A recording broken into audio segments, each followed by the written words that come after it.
Boa noite, gente. Tudo bom com vocês? Tô sumida, né? Alguns meses sumida, né? Eu tive aquelas 2 pneumonias. Eu devo admitir que ainda não tô recuperada 100%, mas tá tudo bem. Eu passei muito tempo afastada também, porque são muitas coisas, né? São os afazeres da casa, trabalho na casa espírita, e mais o livro que eu acabei de escrever, e que agora estou relendo e relendo e relendo para corrigir. Eu e mais umas amigas aí, nós estamos empenhadas em tentar corrigir, que é chato, né? Aquelas coisas, tem que corrigir mesmo. Eu não sei se vou conseguir publicar um dia, né? Mas vamos manter o otimismo e quem sabe, né? E aí tem as minhas atividades, né? Todas as atividades que todos nós temos, né? Então é isso. E aí eu sou mãe de 4 pets que dão bastante trabalho. Que dão bastante trabalho. Caramba, ainda tô com a cara um pouquinho de bolacha de traquinas, porque eu fiquei bastante inchada por causa da quantidade de cortisona que me deram. Que é isso. Eu não quero nem pensar em remédio tão cedo, gente. Vocês não fazem ideia. Como eu não gosto de tomar remédio. Graças a Deus existem remédios. Mas foi muito remédio em muito pouco tempo. E meu corpo não tá gostando muito disso. Ele ainda tá se recuperando. Aí eu peguei para nós lermos. Que aquele outro livro, assim, eu gostei, mas assim, eu acho que pra gente poder ter um bate-papo, é legal pegar um livro um pouquinho mais, digamos, profundo, talvez, que a gente possa tirar uma coisa mais, mais a fundo, né, em alguns temas. E eu peguei um livro que eu gosto muito, que faz parte dos meus livros de cabeceira, que é esse livro maravilhoso aqui, Boa Nova, que é do espírito Humberto de Campos, que é Irmão X, né, que é o mesmo, que é o pseudônimo dele, né, Irmão X. E esse livro foi psicografia, né, Chico Xavier. Esse livro foi psicografado em 1940, gente. 1940. Muito tempo, né? É muito tempo. E eu achei ele bem interessante e é uma boa fonte de conhecimento. Aí é isso, espero que vocês gostem. Podem comentar, botar seus comentários lá embaixo, na parte dos comentários. Espero que esteja aberto ainda, enfim. Qualquer coisa, me avisem e a gente dá um jeito, né? Então vamos pro primeiro capítulo, que é o Boa Nova. Aí Boa Nova tem uma nota aqui que explica, né? Embora o vocabulário ortográfico da língua portuguesa e os dicionários prescrevem o uso do hífen para a palavra composta Boa Nova, o Conselho Editorial da FEB optou, em virtude de preservação do título original tradicionalmente adotado e de critério estético, por usar o termo sem hífen, sempre se figurar como título situado na capa da folha de rosto, no cabeçalho ou no rodapé das páginas no corpo do texto da obra. O vocabulário segue a regra ortográfica mantendo-se hifenizado. Gente, eu nem conhecia essa palavra. Mas tá tudo bem. Os historiadores do Império Romano sempre observaram com espanto os profundos contrastes da gloriosa época de Augusto Caio Júlio César Otávio. O Augusto César,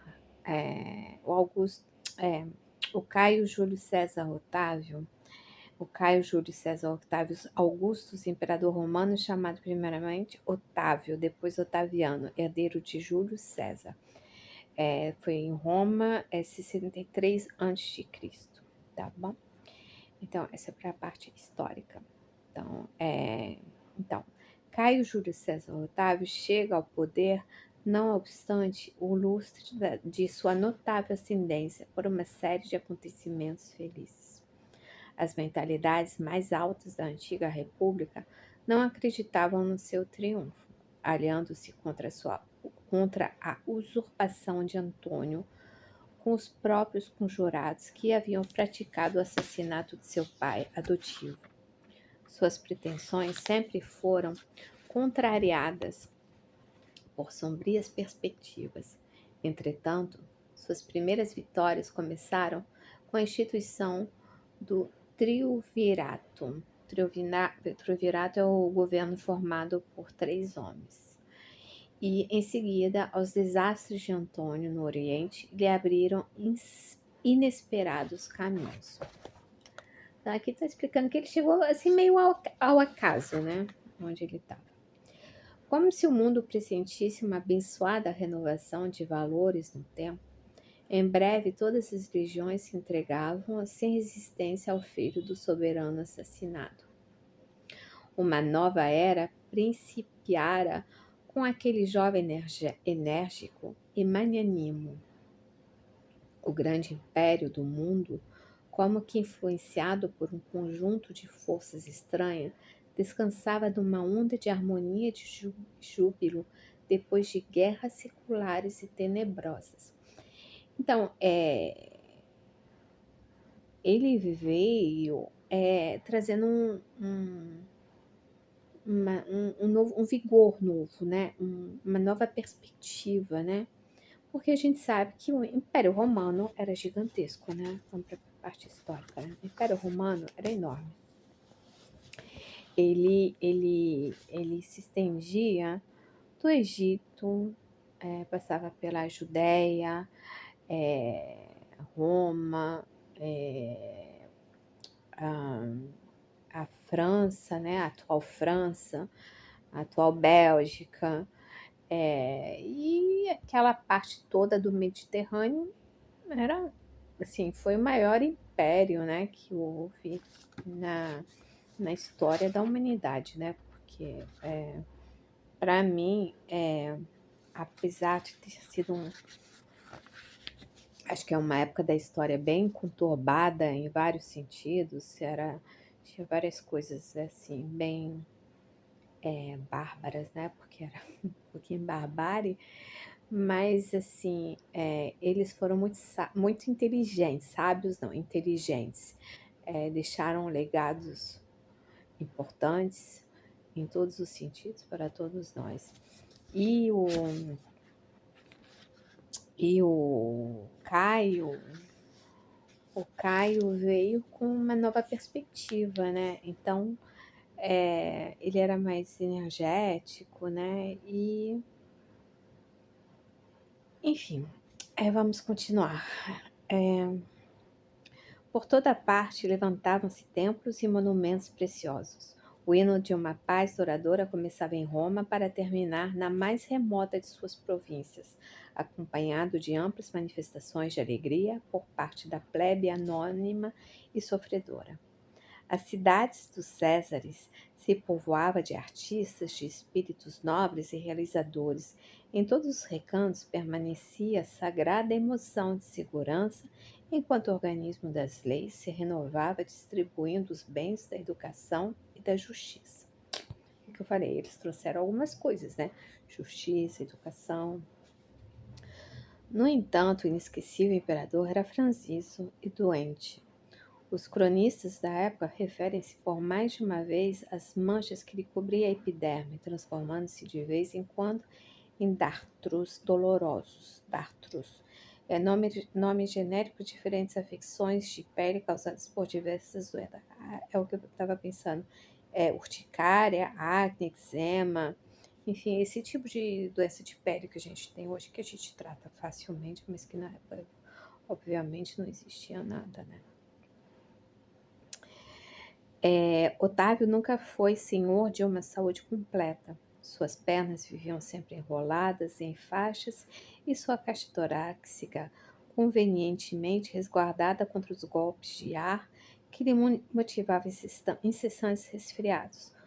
Com frequência queixava-se de enxaquecas que se faziam seguir de singulares abatimentos. Não somente nesse particular, padecia o imperador das extremas vicissitudes da vida humana.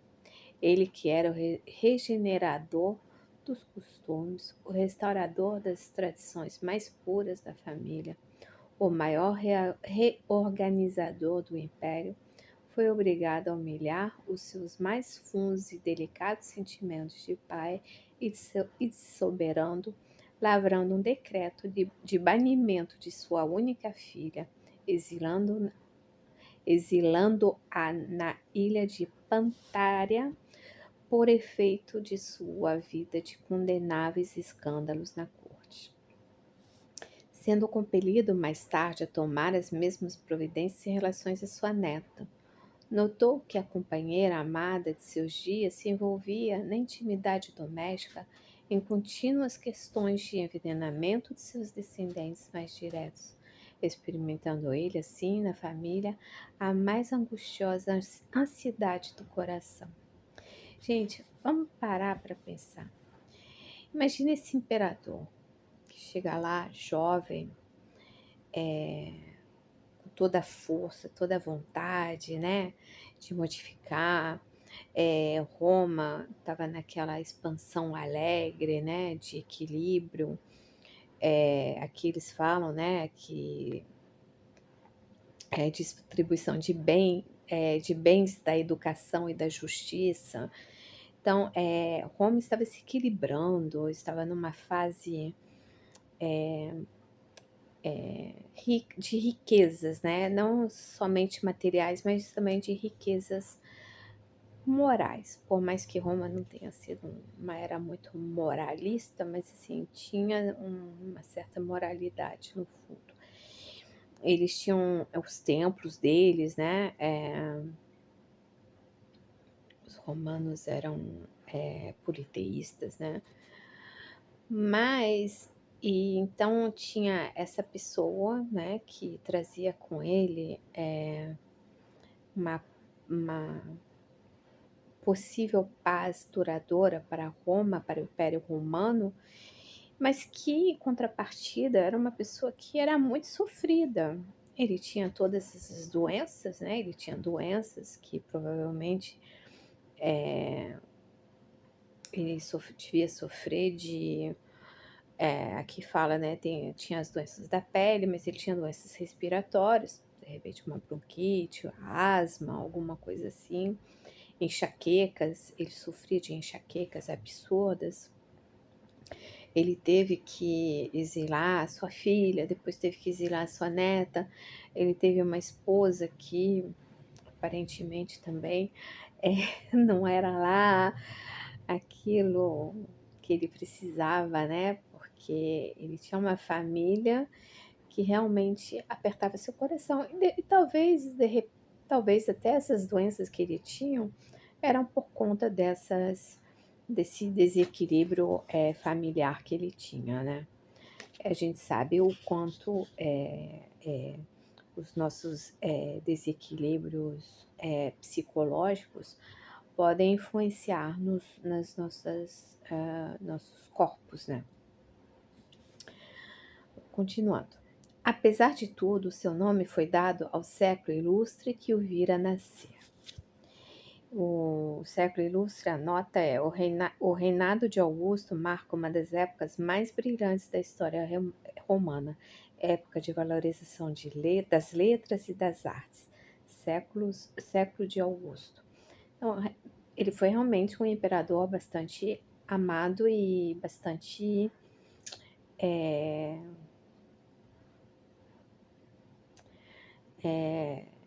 com bastante sucesso, né? Naquilo que ele pretendia fazer, né? Seus números, Seus numerosos anos de governo se assinalaram por inovidáveis iniciativas. A alma coletiva do Império nunca sentira tamanha impressão de estabilidade e alegria. A paisagem gloriosa de Roma jamais reunira tão grande número de inteligências. É nessa época que surgem Virgílio, Horácio, Ovídio, Salúcio, Tito, Lívio e Micenas como favoritos dos deuses. Em todos os lugares lavravam-se mármores soberbos, esplendiam jardins suntuosos, erguiam-se palácios e santuários, protegia-se a inteligência, criavam-se leis de harmonia e de justiça num oceano de paz inigualável. Os carros de triunfo esqueciam por algum tempo as palmas de sangue e o sorriso da deusa Vitória. Não mais se abria para os movimentos de destruição e morticínio. Então a gente vê aqui que foi uma época que provavelmente eles louvavam mais a Deus, aos deuses, com muita paz, com muita harmonia. Vendo aqui, né, que eles erguiam uns templos maravilhosos, né, de mármores suntuosos. Quem conhece a Itália, quem conhece, faz todos esses caminhos até onde o Império Romano chegou. Até hoje, os esplendores de Roma estão lá, né? Então foi realmente uma época muito farta, muito rica, cheia de movimentos, de novidades, de positividades. Era uma era assim de recomeço, né? De um recomeço mais pacificado, já que já havia sido conquistados vários lugares, né?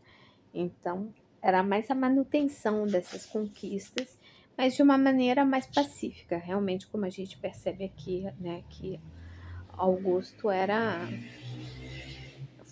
foi um imperador brilhante, né?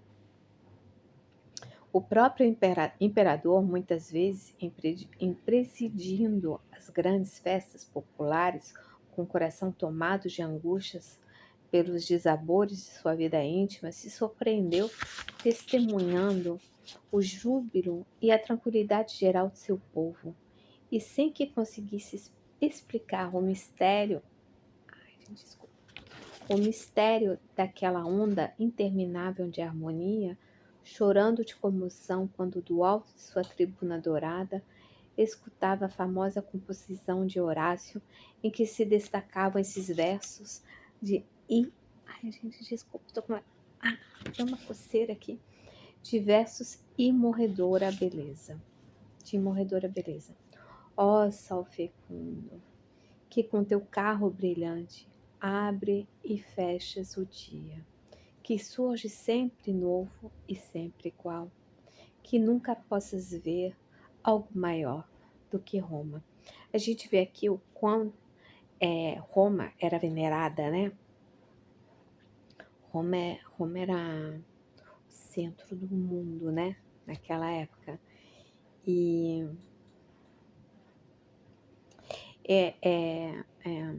eu estive em Roma, só fui em Roma uma vez.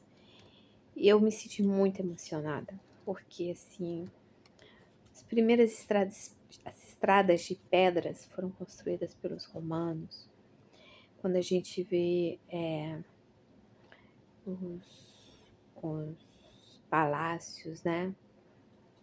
Os castelos, até o próprio Coliseu, que assim, a gente não sente uma energia nem tão boa lá, mas enfim. Eu lembro da minha felicidade, né?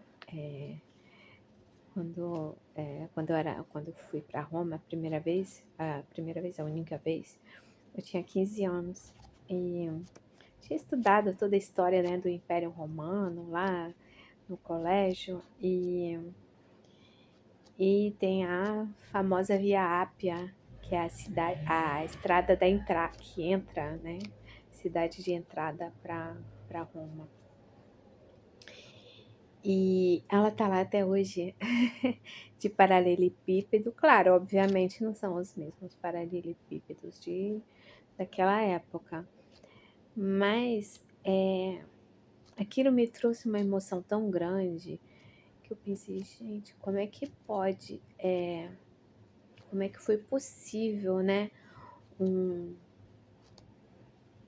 um império ser tão grande, tão glorioso quanto o Império Romano, chegar em tantos lugares e ao mesmo tempo eles foram capazes de tantas atrocidades, né? Então é contraditório, né? Porque ao mesmo tempo que eles trouxeram muitas novidades pra gente, muitas coisas boas, né? Muitos conhecimentos, tem a arte, tem a música, né? A poesia, tem várias facetas, né? Do Império Romano que eram muito positivas e ao mesmo tempo tinha, principalmente antes e depois dessa era do Augusto, que eu acho que o Augusto foi entre aspas, o melhor imperador que Roma teve, eram só coisas, cometiam atrocidades, né? E o que era interessante, bom, eles eram politeístas, né? Isso eu já falei, então, eles acreditavam. Gente, eu dei, até a Atena, não. A, gente, a Atena é a grega. Enfim, tinha Apolo, enfim, o deus do amor, a deusa da guerra, o deus disso, o deus daquilo, o deus do mar, enfim. A mitologia romana me fugiu agora da mente. Mas eles cultuavam esses deuses e nessa época aqui de fartura, de felicidade, né, de quase uma esplendor, né, eles não pediam o mal. Então, assim, eles pediam coisas boas e isso é que esse poema faz aqui, né. É um carro que antigamente, né, eles usavam para fazer o mal, destruir. Aqui ele estava pedindo que sol, estava pedindo sol, flores, né?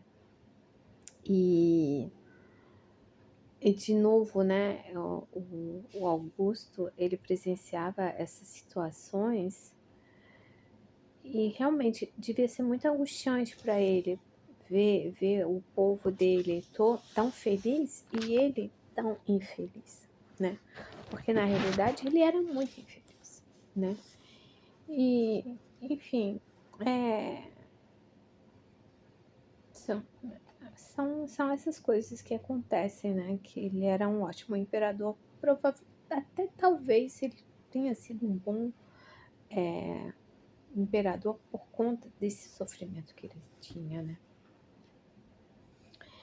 É que os historiadores, continuando, né? É que os historiadores ainda não perceberam na chamada época de Augusto, o século do Evangelho ou da Boa Nova. Esqueceram-se de que o nobre Otávio era também homem e não conseguiram saber que, no seu reinado, a esfera do Cristo se aproximava da terra, numa vibração profunda de amor e de beleza. Acercavam-se de Roma e do mundo não mais espíritos belicosos como Alexandre ou Aníbal, porém os outros que se vestiram dos adrajos dos pescadores para servirem de base indestrutível aos eternos ensinos do Cordeiro, emergiam nos fluidos do planeta os que preparariam a vinda do Senhor, e os que se transformariam em seguidores humildes e mortais de seus passos divinos.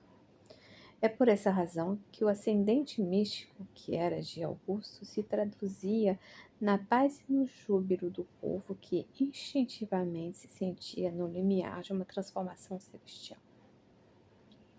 E a chegar à terra, o sublime emissário, sua lição de verdade, de luz, ia espalhar-se pelo mundo inteiro como chuva de bênçãos magníficas e confortadoras. A humanidade vivia então o século da Boa Nova. Era a festa do noivado, a que Jesus se referiu no seu ensinamento imorredouro. Então, eu acho que, por exemplo, a gente poderia... Não pode. Não vou nem além nesse raciocínio. O que acontece? Vamos tentar imaginar como é que seria a energia do planeta se preparando para a chegada de Jesus. Como é que seria... como é que nós nos sentiríamos? Sentindo que tem alguma coisa no ar, né? Do mesmo jeito que a gente sente alguma coisa no ar quando tem alguma coisa, alguma situação difícil para acontecer, a gente sente, tem uma tensão palpável, né? Mesmo a gente não sabendo exatamente o que é. Por exemplo, dá um exemplo bobo. Quando começa antes do terremoto, a gente vê os pássaros voando longe, os animais fugindo, né? Só que ali era o contrário, vamos dizer que era o contrário. Toda aquela energia de Jesus, que está milhões de anos à nossa frente, né? O mundo se preparando, né, para receber. Provavelmente José já estava praticamente reencarnando. Isso aqui foi em 42 antes de Jesus, né? Não, 63 antes de Jesus. Vamos dizer, os avós de Jesus, né? Os pais de Maria, os pais de José já estavam prestes a encarnarem para dar depois vida, né, para José, que seria seu guardião, para Maria, sua mãe. Então, são espíritos de alta estirpe. A mãe, o lado de João Batista, né, de João Batista, os genitores, os avós dele, os ascendentes, né, todos aqueles ascendentes de Jesus que já estavam prontos para reencarnar ou já estavam reencarnados e eram crianças. Gente, uma coisa que a gente precisa ter, acho bem claro, para mim é uma coisa que é óbvia, talvez não seja óbvia para todo mundo, mas eu acho, tô falando eu. Se eu estiver enganada, tudo bem. Se alguém não concordar, tudo bem também.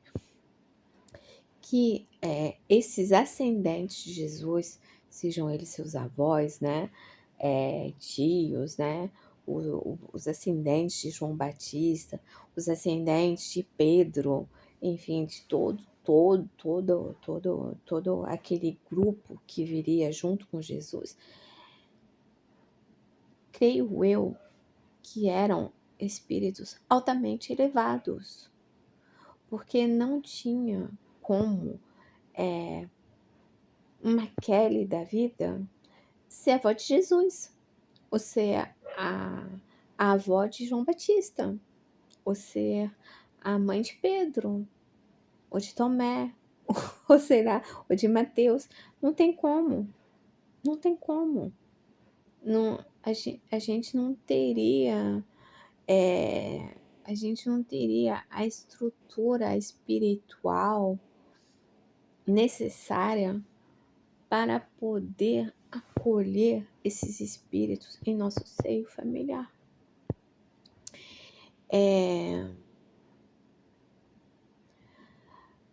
Hoje a gente vê famílias com crianças pequenas que são muito adiantadas, que nenhuma delas é um Messias, mas a gente vê a dificuldade dos pais em acompanharem esse adiantamento dessas crianças.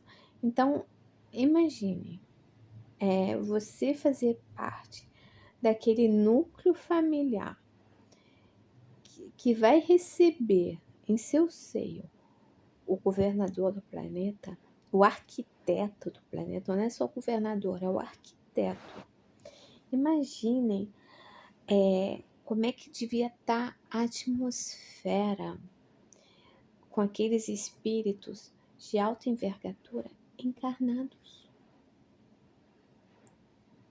Como devia estar, devia dar uma bonança, uma certa alegria indescritível, uma paz no coração, para poder, sabendo que o planeta estava sendo preparado para receber aquele que a gente chama de mestre hoje, nosso mestre, nosso guia, o médico das almas, que é Jesus. Aí eu fico pensando, gente, nada mais normal que essa vibração.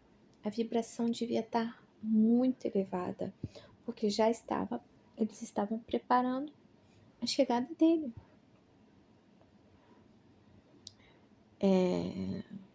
E isso numa época de barbárie. Então, é isso que é interessante nesse capítulo e nessa época do Augusto, é que, apesar da barbárie, né, ele veio com todos os problemas que ele tinha, conseguiu ser um bom imperador que trouxe uma certa paz, um certo sossego. Então, assim, a casa estava bagunçada, ele arrumou a casa e ele teve a ajuda de todos os povos que faziam parte do Império Romano, pela sintonia, pela vibração que eles estavam emitindo naquela época. É o que eu falei, ao contrário do que a gente sente quando a gente sente, assim, às vezes infelizmente a gente sente mais coisa ruim do que coisa boa, né? Mas às vezes a gente tá numa situação e bate aquela angústia, né? Então, só que lá era o contrário, tinha aquela euforia, aquela alegria que vem de dentro. Acho que deve ter sido muito gostoso. Provavelmente a gente estava lá, mas a gente não lembra, haha, novidade, né? Mas deve ter sido muito gostoso, deve ter sido uma fase muito, muito, muito enriquecedora, né?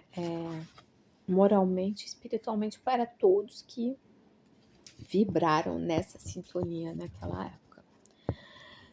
Depois desta festa dos corações, qual roteiro indelével para para a concórdia dos homens, ficaria o Evangelho como o livro mais vivaz e mais formoso do mundo, constituindo a mensagem permanente do céu. Entre as criaturas em trânsito pela terra, o mapa das abençoadas altitudes espirituais, o guia do caminho, o manual do amor, da coragem e da perene alegria. E para que essas características se conservassem entre os homens como expressão de sua sábia vontade, Jesus recomendou aos seus apóstolos que iniciassem o seu glorioso testamento com os hinos e os perfumes da natureza, sob a claridade maravilhosa de uma estrela, a guiar reis e pastores à manjedoura rústica, onde se entoavam as primeiras notas do seu cântico de amor, e o terminasse com a luminosa visão da humanidade futura na posse das bênçãos da redenção. É por esse motivo que o Evangelho de Jesus, sendo o livro do amor e da alegria, começa com a descrição da gloriosa noite de Natal e termina com a profunda visão de Jerusalém liberada, entrevista por João nas suas divinas profecias do Apocalipse. Eu não sou muito conhecedora a fundo dos testamentos, tá? Da Bíblia. Mas Jesus, ele veio trazer o que pra gente? Ele veio trazer amor. Ele veio trazer alegria, ele veio trazer caridade, ele veio trazer a boa nova. E Jesus veio numa simplicidade tão grande quanto a alegria. A simplicidade tão grande quanto a alegria que ele trouxe. A simplicidade de ter nascido numa manjedoura, mas a alegria com aquela estrela maravilhosa, né? Com aquela luz vibrante, anunciando a sua chegada. Eu fico pensando,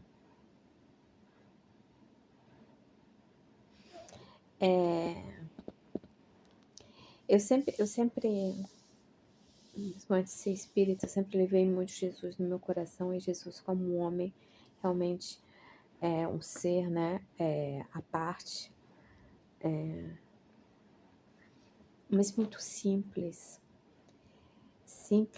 na sua maneira de ser, mas grandioso no coração, no amor, nos ensinamentos.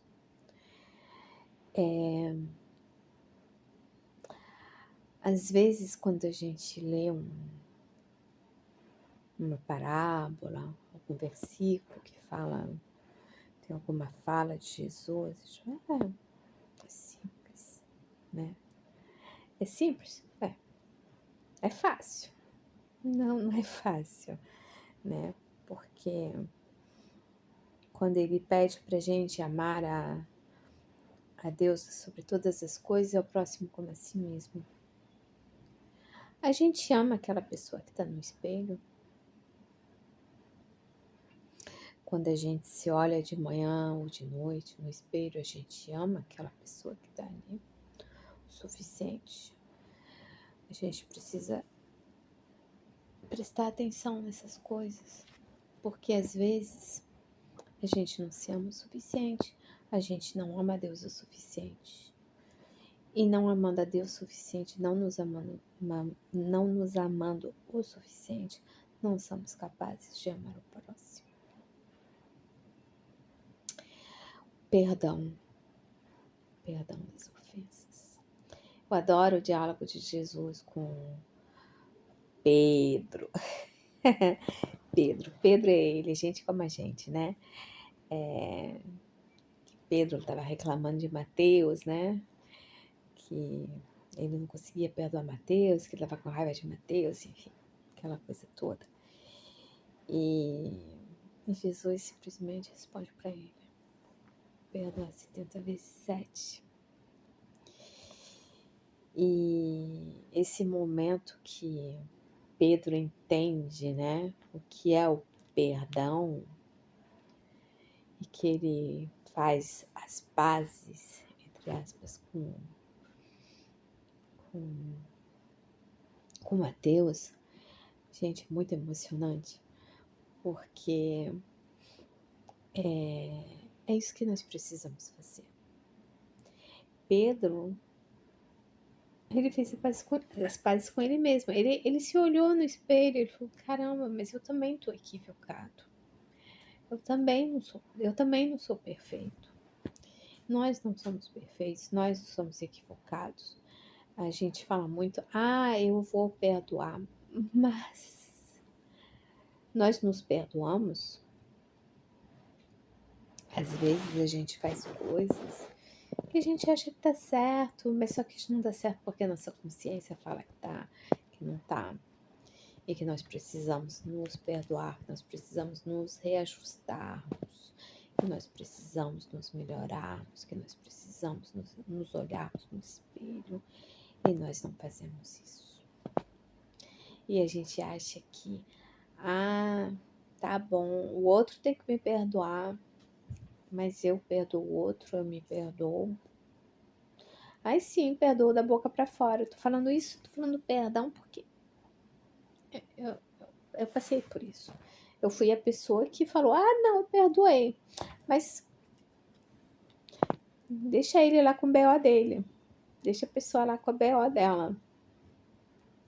Isso não é perdão. Isso não é perdão.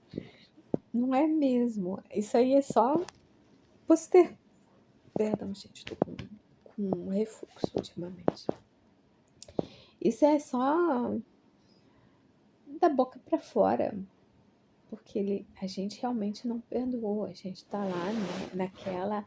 Não, perdoei de coração. Não, não perdoa de coração, não. Não perdoa. Porque se tivesse perdoado de coração, nem estaria falando que tinha perdoado de coração. Ficava caladinho, seguia seu caminho e não ficava pensando. Eu quero que aquela pessoa tropece ali naquela pedrinha ali da esquina. Muitas vezes a gente fala assim: ah, não, por mim tudo bem. Mas o que é da pessoa, a gente sempre ouvia isso, né? O que é dela tá guardado lá. O que vai, volta, né? O que vem, volta. Então, assim, isso é perdoar? Não é perdoar. Isso é fazer de conta. E a gente não pode continuar nesse fazer de conta. E isso Jesus nos ensinou. Mas, assim, antes de tudo isso, a chegada de Jesus foi a coisa mais linda que aconteceu nesse universo. A gente vê aqui, né, como foi explicado, como foi essa época, o imperador Augusto, como tinha felicidade, provavelmente esperança, provavelmente as pessoas eram mais alegres, adoeciam menos. Por quê? Porque tinha na atmosfera toda a preparação, todo esse preparo para Jesus chegar.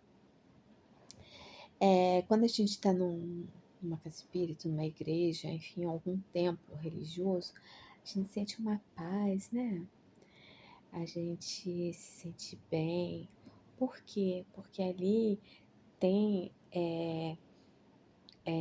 não é mérito único de um templo religioso, são as pessoas que fazem isso, porque as pessoas lá se reúnem em oração, em prece,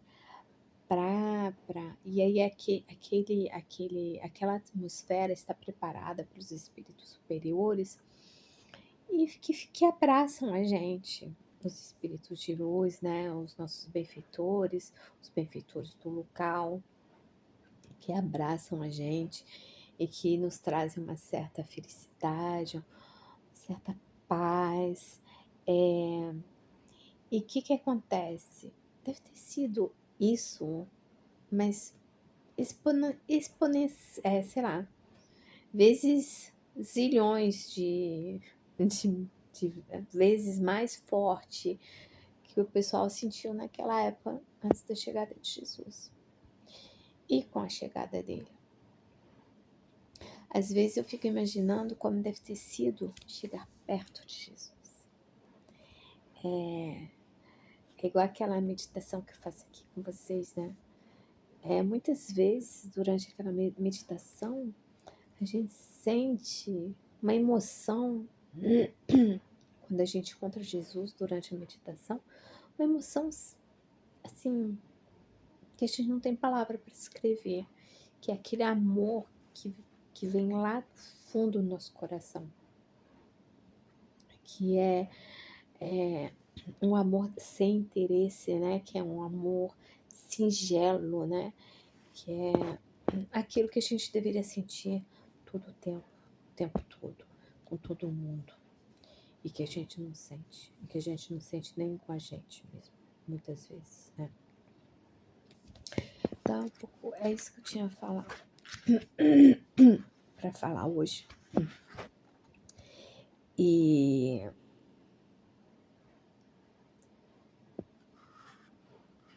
esse título, Boa Nova, porque realmente foi a Boa Nova. E Jesus, o legado dele, está tudo aqui. Está nos evangelhos, está em todos esses livros, essa literatura imensa que a gente tem.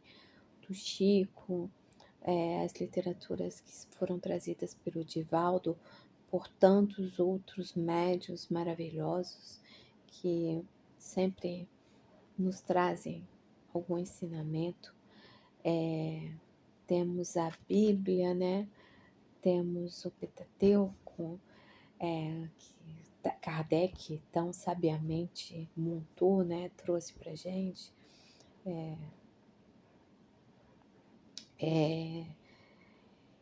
E tudo está nas nossas mãos. Está tudo nas nossas mãos. E basta nós querermos seguir adiante, estudar, ler, mas não é só ler, estudar por estudar, ler por ler. É estudar para nos modificarmos, ler para aprendermos e para colocarmos em prática. Nós precisamos colocar em prática tudo aquilo que Jesus nos ensina. Como diz Francisco de Assis, pregai o evangelho o tempo todo. Se necessário, usem palavras. Porque realmente é isso. Jesus pregou o Sermão da Montanha, tem todas aquelas conversas que ele teve com os apóstolos e com outros diversos personagens que a gente tem nos evangelhos. Mas Jesus vivia só da pregação dos sermões e das parábolas. Não, Jesus vivia na prática. Jesus às vezes trabalhava dia, noite, entrava dia, noite trabalhando, ajudando, curando os necessitados, ajudando, auxiliando, estendendo a mão. Jesus não dava as costas para ninguém, nem para os inimigos. Jesus era bondade, Jesus era amor, Jesus era compaixão, Jesus era caridade verdadeira. E nós não somos capazes de fazer 1/10, 1/1000 do que ele fazia ainda. Por quê? Porque nós somos imperfeitos, claro. Nós estamos em aprendizado, claro. Mas a gente pode tentar. Vamos tentar um pouquinho mais, um pouquinho. Todos nós temos aquele talão de Aquiles, né? Que é o calcanhar de Aquiles, né? Todos nós temos o calcanhar de Aquiles. Aquela coisa que pega um pouquinho mais pesado dentro da gente, que a gente não consegue modificar. Vamos nos empenhar um pouquinho mais, porque a gente não tá às vezes a gente não tá se empenhando, a gente fica preguiçoso, fica cansada e tem o dia a dia, e a gente fala, não, hoje não, deixa pra lá, né? Não vai mudar nada. Muda sim, gente, muda sim. Muda e muda muito. Muda muito mais do que a gente imagina. Eu não sei como vocês querem chegar do lado de lá. Eu quero chegar não tão ruim assim. Não tão ruim assim. Eu quero chegar um pouquinho menos ruim do que eu sou, né? Ou do que eu estou. Eu tento. Tenho minhas recaídas, né? Como todo mundo, né? Nós temos nossos altos e baixos, nossos acertos e nossos enganos. Às vezes a gente acerta, daqui a pouco a gente erra de novo. Aí a consciência vem e fala, poxa, cara, fiz besteira, né? Não devia, mas enfim. É isso, e a gente tem que tentar, e a gente tem que... Vamos tentar acender essa chama dentro de nós da chegada de Jesus. Por isso que eu gostei de pegar esse livro, por quê? Porque a gente vai pegar toda a caminhada de Jesus. Então, vamos tentar nos transportar nessa época de Augusto e sentir o que aquele pessoal sentia antes da chegada dele e quando ele chegou. Aquela felicidade genuína,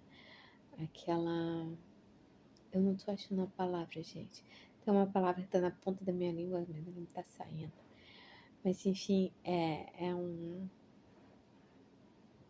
esperança, eles deviam estar sentindo uma esperança, uma felicidade, uma alegria, alguma coisa dentro deles que fazia o coração bater mais forte. E vamos deixar nosso coração bater mais forte e abrir nosso coração para Jesus. Abrir nosso coração para os seus ensinamentos, para todo o seu amor, para tudo aquilo que Ele nos deixou, né? Vamos abrir as nossas mentes e vamos caminhar, fazendo da nossa jornada aquilo que Jesus quer da gente, né? E é isso. Eu já falei demais. Falei muito, falei pra caramba. E vamos então fechar os nossos olhos,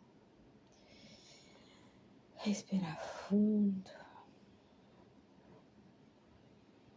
e agradecer a Jesus por ter sido e por ser o nosso governador, nosso modelo e guia, nosso médico dos médicos, aquele ser espiritual perfeito, no qual nós queremos nos espelhar.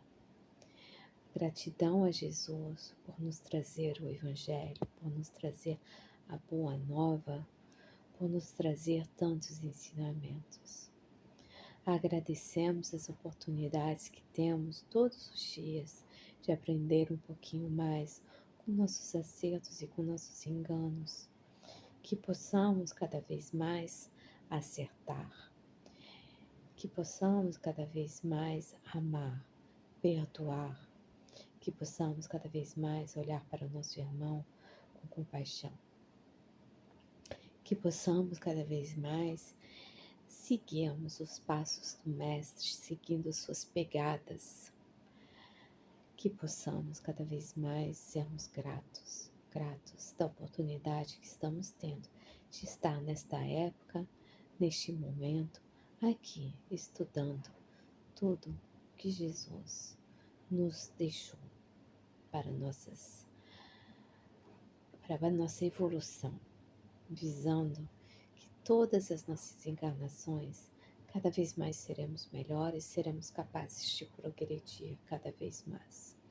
Que nossos corações possam se encher de esperança e de vontade de sermos melhores, de sermos cada vez mais Jesus e cada vez mais próximos de Jesus. Pai nosso que estais nos céus, santificado seja o vosso nome. Venha a nós o vosso reino, seja feita a vossa vontade, assim na terra como no céu. O pão nosso de cada dia nos dai hoje. Perdoai-nos as nossas ofensas, assim como nós perdoamos a quem nos tem ofendido. E não nos deixeis cair em tentação, mas livrai-nos de todo mal. Ave Maria, cheia de graça, o Senhor é convosco. Bendita sois vós entre as mulheres, e bendito é o fruto do vosso ventre, Jesus. Santa Maria, Mãe de Jesus, rogai por nós, pecadores, agora e na hora de nosso desenlace. Que todos os nossos lares possam ser purificados, que todas as pessoas que se encontram conosco em nossos lares possam receber todo o amor de Jesus e de Maria, para hoje e todo sempre. Que assim seja, graças a Deus. Graças a Deus. Beijos, amo vocês, beijos nos corações. Tchau, tchau.